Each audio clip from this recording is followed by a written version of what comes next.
last lesson, we talked about the measures of center, also may have been known as the central tendency, which are statistical measures that describe the central or typical value of a data set. They provide a single value that summarizes the location or central position of the data points. We talked about 3 of them. We talked about the mean, also referred to as the average, which is calculated by summing up all the values in the data and dividing the sum by the total number of observations.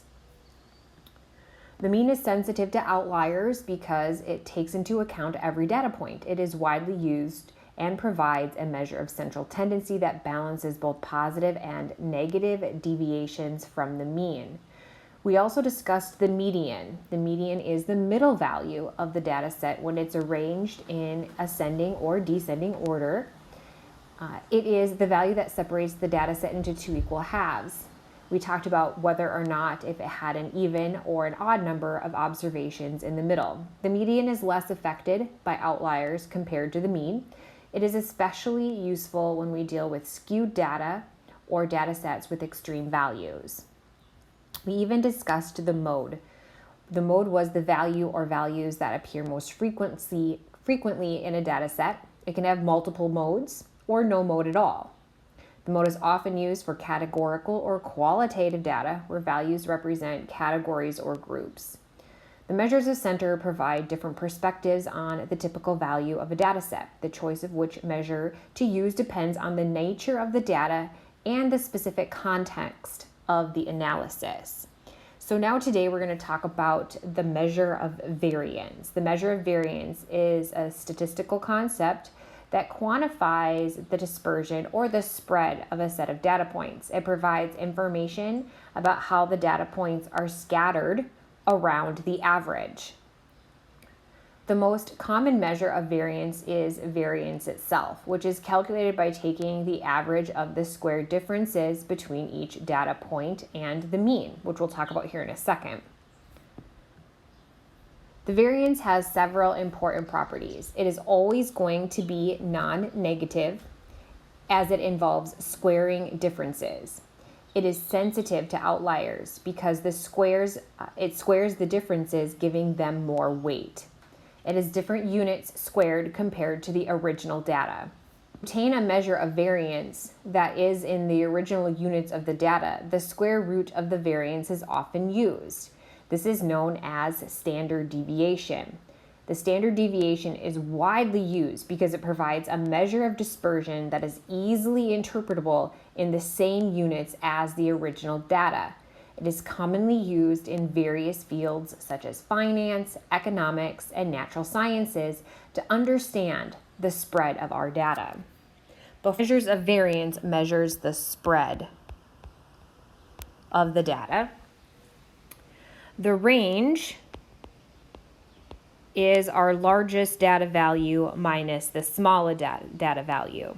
So we're going to be finding the range, standard deviation, and variance by hand here.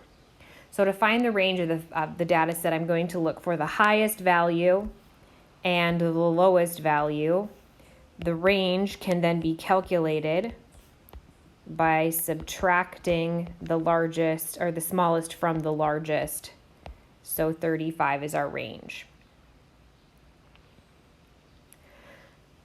Let's talk about finding a standard deviation before we actually find the variance. So let's talk about the standard deviation. So we're going to be doing this by hand. There are programs such as Excel or Google Sheets that can find standard deviation variance for you. If you're interested in that, I will link a video below this particular one that you can utilize to help do that. Many calculators can do this by inputting values. But I want you to understand how those values are being calculated. So I've got 3 numbers here, 63, 88, and 77. From this sample, we are going to use the sample standard deviation.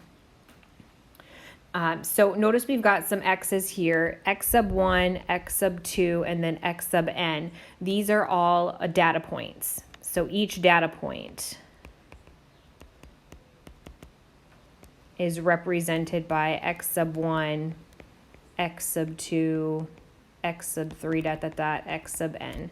So this is x sub 1, x sub 2, x sub 3. Those are our data points.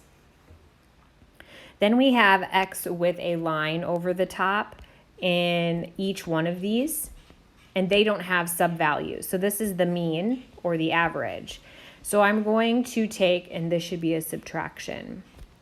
I'm going to take each data value and subtract the mean, and then square it, and then add those all together. All divided by n, the number of items we have, or number of objects,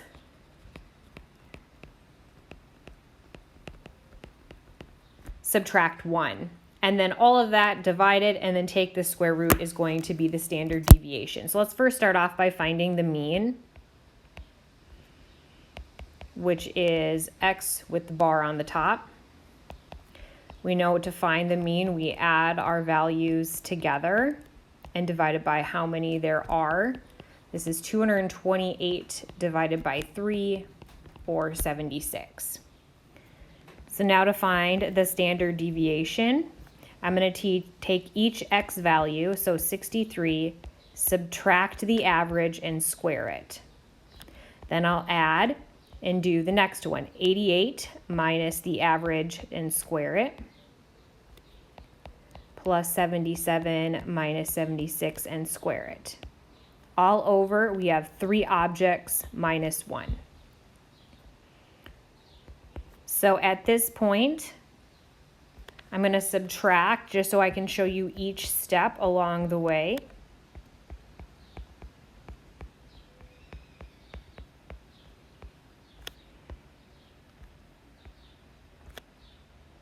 Then we will square, so negative 13 squared is 169, plus 144, plus 1, divide by 2. I now have 314 divided by 2, which is the square root of 157, which is going to be an ugly decimal, but the square root of 157 is the exact value. Our rounded value is approximately 12.530. This tells us the average of how far each data point is away from the mean. So each data point is on average about 12.530 units away from the mean. This shows how spread out the data points are away from the mean. The smaller the standard deviation value, the closer our values are together. And the larger the standard deviation, the more spread out our data points are. Well, then how do we find variance? Variance is super easy once we have the standard deviation. It's just the step before actually taking the square root. The easy way to obtain the variance is to square the standard deviation. So notice it's the exact, this needs to be a subtraction, the exact same formula, except it doesn't have the square root part.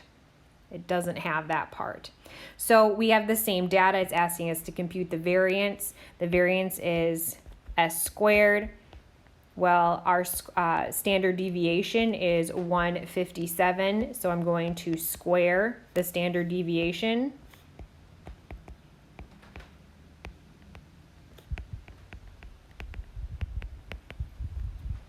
And I get 157. This is the measure of variability, the degree of the spread of our data.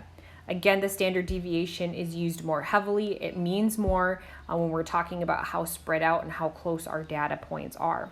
But this takes care of lesson 9.5 for you.